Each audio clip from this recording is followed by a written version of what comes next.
โสดอีหลีลูกเมียบอกมีเขาบอกคนดีต้องโสดมาแล้วหลายปีต้องโสดมาแล้วหลายปียังมีผู้หมายปองและการดองได้ยังบอกเขาบอกจำซื้อไอ้ยังบ่มีแฟนชาวโสดอยู่ใสยังมีชาวโสดอยู่ใสยังมียกมือมาตีกันหัวใจว่างเจ้าโสดอีหลีบ่นางน้องโสดอีหลีบ่นางหรือเป็นแม่ห้างหัวทิ่มหัวอยากหรือเป็นแม่ห้างหัวทิ่มหัวอยากกำลังมาแหงไปห้างกำลังมาแหงเรื่องแต่งเรื่องแป้งต้องยกให้เขาผู้สาวบ่เทียบของเจ้าผู้สาวบ่เทียบของเจ้าเรื่องความงามยกให้แม่ห้างเรื่องความสวยยกให้แม่ห้าง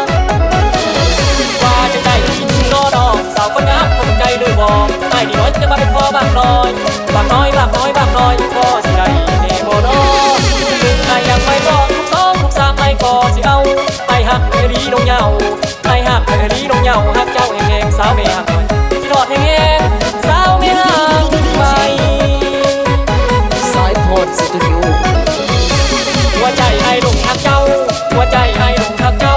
อ่อนซ้อนกะละเม็ดน้องยางหักลายคือสาวไม่ห่างไม่ห่างไว้ไม่ห่างไม่ห่างไว้ทางไหนเพราะว่าอย่างตายคนนี้ก็ละเม็ดของเลือกไอ้ก็เลือกก็ละเม็ดของสารก็มักข่าวว่าดีเนาะดีเนาะ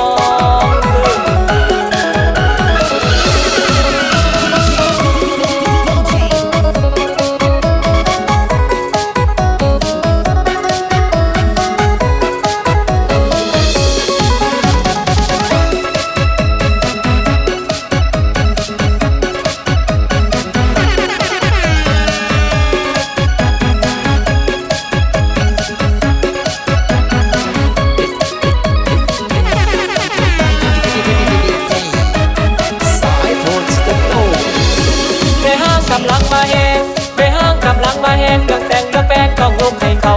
ผู้สาวบ่เทียบของเจ้าผู้สาวบ่เทียบของเจ้าเรื่องความงามยกให้แม่ห้างเรื่องความสวยยกให้แม่ห้างว่าจะได้ที่รอดอกสาวคนงามคนใจเลยบอกไอ้ดีน้อยจะมาเป็นพ่อบางน้อยบางน้อยบางน้อยบางน้อยพ่อสิได้แน่บ่น้อลูกหนึ่งไอ้ยังไม่บอกลูกสองลูกสามไอ้ก็สิเอาไอ้หักไอ้ลีลงเหงาไอ้หักไอ้ลีลงเหงาหักเจ้าแห้ง